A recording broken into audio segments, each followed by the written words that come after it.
ప్రతి అక్షరం ప్రజల పక్షం. HR9 న్యూస్ టీవీకి స్వాగతం, సుస్వాగతం. సత్యసాయి జిల్లా బుక్కపట్నం మండలంలో 15వ ఓటర్ల దినోత్సవం సందర్భంగా ప్రాథమిక పాఠశాల పిల్లలు మరియు జూనియర్ కాలేజీ విద్యార్థులు ర్యాలీ నిర్వహించారు. 18 సంవత్సరాల నిండిన ప్రతి ఒక్కరూ ఓటు హక్కు పొందడం ఒక పౌరుడి ప్రధాన హక్కు. ఆ హక్కును డబ్బుకు అమ్ముకొని 5 సంవత్సరాల పాలన కోసం 100 సంవత్సరాల భావితరాల భవిష్యత్తును కోల్పోవద్దని, ఓటు వినియోగించుకోవడం వలన సమాజంలో రక్షణ ఉంటుందని ఈ సందర్భంగా తెలియజేశారు.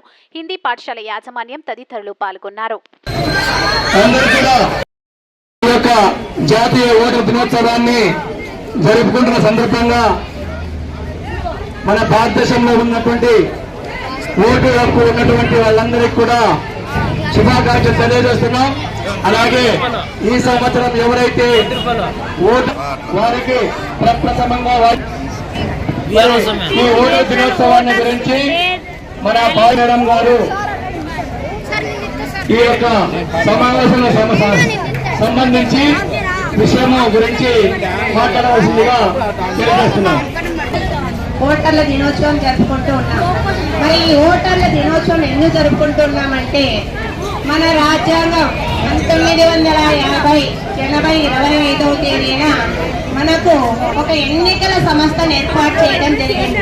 ఎన్నికల సంస్థను ఏర్పాటు చేసి ఓటర్ల ద్వారా మనకు కావాల్సినటువంటి నాయకులను ప్రజాస్వామ్యబద్ధంగా ఎన్నుకోవడానికి అవకాశం కల్పించింది. ఈ ఎన్నికల సంస్థకు ఒక ఎన్నికల కమిషనర్ ఉంటారు, ప్రధాన ఎన్నికల కమిషనర్. అతని తర్వాత డిప్యూటీ కమిషనర్లు ఉంటారు. మరి వీళ్ళంతా ఏం చేస్తారంటే ఈ మన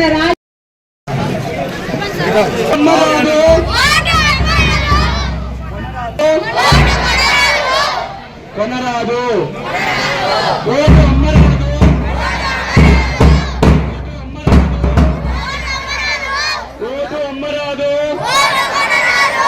ఓటు అమ్మరాదు.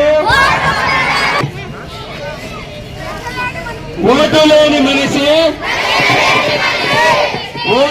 మనిషి రక్షణ లేని మనిషి.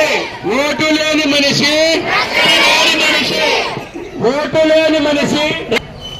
ఓటు వేసే అవకాశాన్ని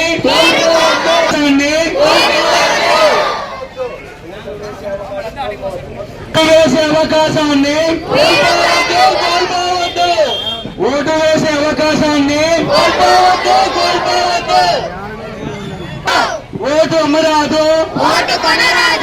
ఓటు అమ్మరాదు. Okay, thank you.